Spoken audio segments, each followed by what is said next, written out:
Tata Motors जो recently India की third largest car manufacturing बन चुकी है, लेकिन यही कंपनी ना 2018 में अपनी एक गाड़ी बेचने के लिए तरस जाया करती थी।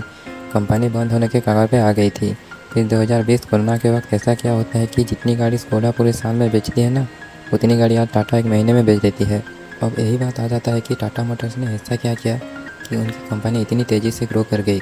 तो देखो, हम टाटा मोटर्स को 2018 या 19 से जानते हैं, तो हमें ये भी पता होगा कि उनका जो मोस्ट ऑफ द रेवेन्यू उस समय आता था वो कमर्शियल व्हीकल और जेएलआर जो कि जगुआर और लैंड रोवर से आता था, जो कि ये फोर्ड मोटर से खरीदी थी।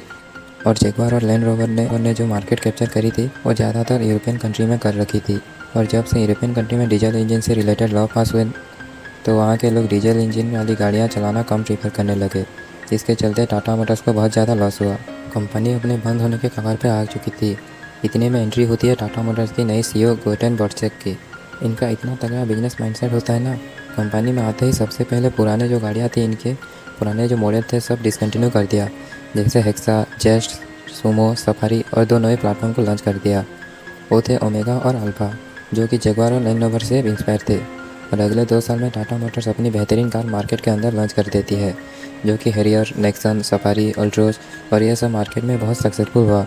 लोगों को बहुत पसंद भी आया। ये सब हो पाया टाटा मोटर्स की 3 बिजनेस स्ट्रैटेजी की वजह से। Number 1, 3 differentiation. अब देखो, जिस हिसाब से इंडिया की पर कैपिटा इनकम इंक्रीज हो रही है ना, उसी हिसाब से लोग सर्वाइवल मोड से लग्जरी और सेफ्टी की तरफ ज़्यादा ध्यान दे रहे हैं। जैसे पहले ज़्यादातर लोग गाड़ी खरीदने से पहले उसकी माइलेज देखा करते थे, लेकिन अब ज़्यादातर लोग सबसे पहले सेफ्टी देखने लगे हैं। और ये सब हो पाया है सिर्फ और सिर्फ सोशल मीडिया की वजह से।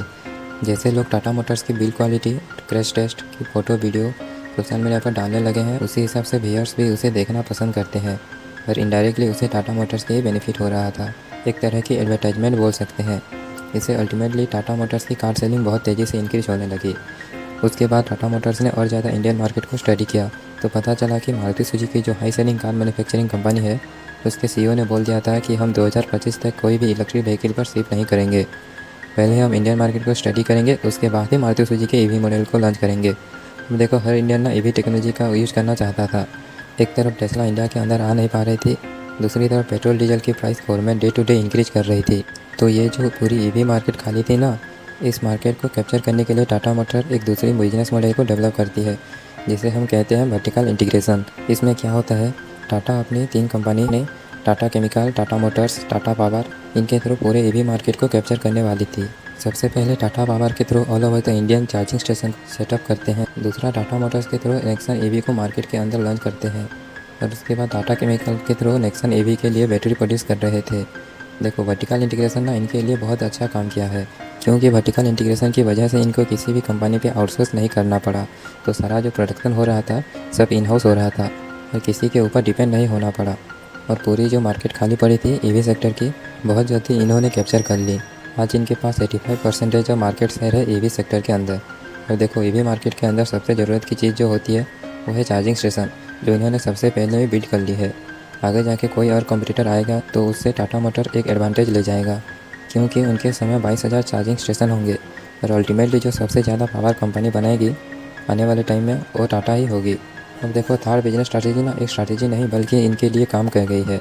हुआ क्या था, कोरोना के टाइम 2020 में चाइनीज़ प्रोडक्ट को बॉयकॉट करने लगे लोग।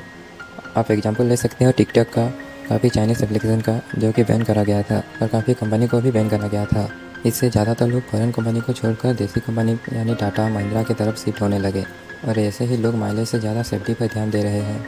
और सेफ्टी में तो टाटा और महिंद्रा नंबर 1 पे है, और इंडियन ब्रांड भी है। इससे एक तरह की इमोशनल अटैचमेंट भी हो जाता है।